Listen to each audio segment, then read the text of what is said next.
Arjuna, how has this weakness overtaken you at such a crucial moment? This does not befit a warrior of your caliber. Such despair is unworthy of you, and will only bring dishonor. Arise, O Partha, and rid yourself of this faint-heartedness. Krishna, I am torn between my duty and my emotions. My mind is clouded and I do not know what is right. I surrender to you as your disciple. Please guide me and show me the path I must take. Recognizing Arjuna's willingness to learn, Krishna began to speak, his voice filled with both authority and wisdom. Arjuna, you grieve for those who should not be grieved for, and yet you speak words of wisdom. The wise neither mourn for the living nor the dead. Know this, the soul is eternal. It is neither born nor does it ever die. Just as a person casts off old clothes and wears new ones, the soul discards an old body and takes on a new one. Krishna paused, allowing his words to sink in. Weapons cannot cut the soul, fire cannot burn it, water cannot wet it, and wind cannot dry it. The soul is eternal, unchanging, and indestructible. Therefore do not lament for the inevitable.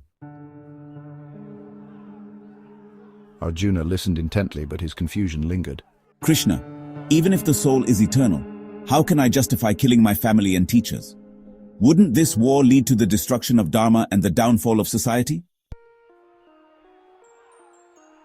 Arjuna, as a warrior, it is your duty to fight for righteousness.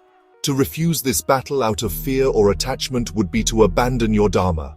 There is no greater honor for a Kshatriya than to fight a righteous war.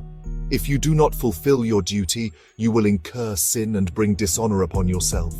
He continued, perform your duty without attachment to the results. Whether you win or lose, happiness lies in fulfilling your purpose. This is the path of karma yoga, acting selflessly without desire for personal gain. A wise person remains unshaken by success or failure, pleasure or pain, gain or loss. Such equanimity leads to inner peace.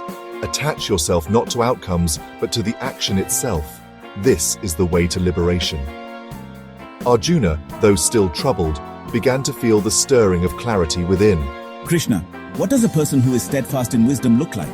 How do they speak, act, and live? Krishna smiled, sensing Arjuna's growing understanding.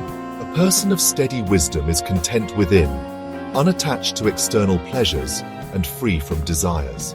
They neither rejoice in good fortune nor despair in misfortune. Such a person remains calm, undisturbed, and focused on the ultimate truth. Krishna's words began to lift the fog of doubt from Arjuna's mind. The teachings on the eternal nature of the soul, the path of selfless action, and the importance of equanimity offered Arjuna a new perspective. Yet the journey of understanding had only just begun. Narrator VO.